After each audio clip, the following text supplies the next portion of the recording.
Hi everyone, comic book reviewer here. This time reviewing on the film Ernest and Ethel.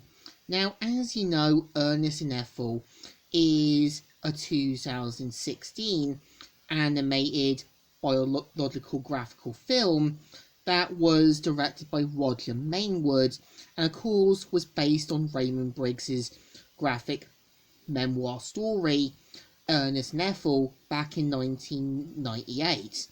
And the premise of the film, as well as the book, was meant to be based on Raymond Briggs's own parents, Ernest and Ethel. And I think the point of Ernest and Ethel as a story is that life is like a storybook. As long as you have a good life, that sometimes there will be ups and downs, there will be difficult trials. You can always live your life to the fullest and leave a legacy behind. And throughout the film, we see how Ernest and Ethel get together from the 1920s all the way to the 1970s. And throughout the film, there is always going to be difficult trials and difficult things to go through, from the World War, also accepting modern times, as well as dealing with new obstacles and new challenges.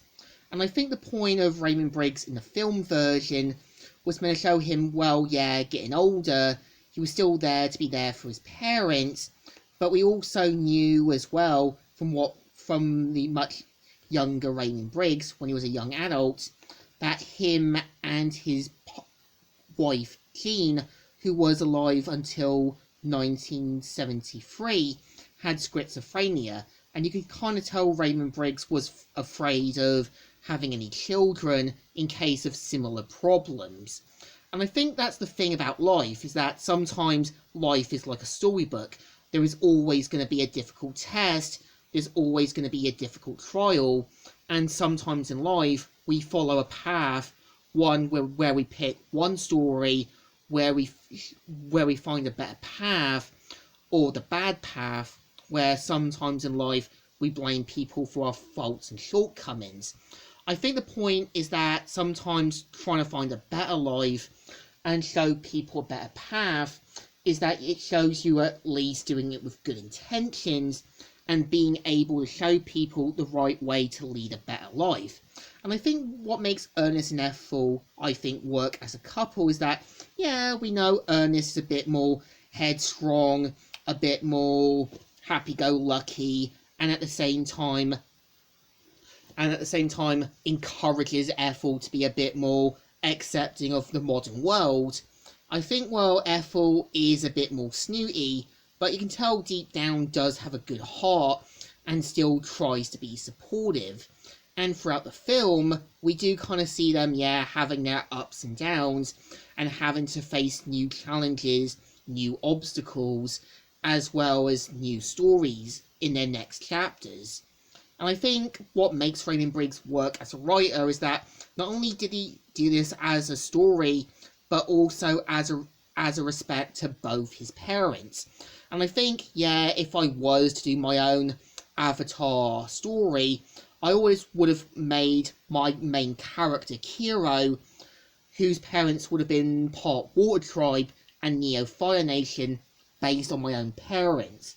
As, yeah, I would have had Kiro's father being based on a sort of Water Tribe sort of ship merchant who would have helped kind of build and design things, much like my own father who works for the company Shark.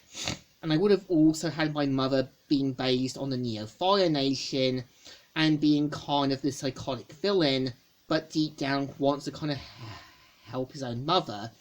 And I think sometimes, yeah, basing a story on your own parents shows that not only are you doing this out of respect, but showing that deep down that in some way they were always part of your life, and that sometimes, yeah, life is like a giant storybook.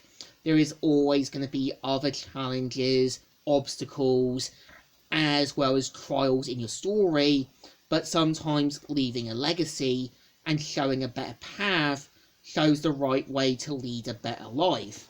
And I think to me is that, yeah, Ernest and Ethel definitely works as a story. And I think Raymond Briggs is a good writer when it came to stories, like Father Christmas, The Snowman, and When the Wind Blows. So I think this film definitely deserves a thumbs up. Still good, and still alright. So, Comic Reviewer here, signing out.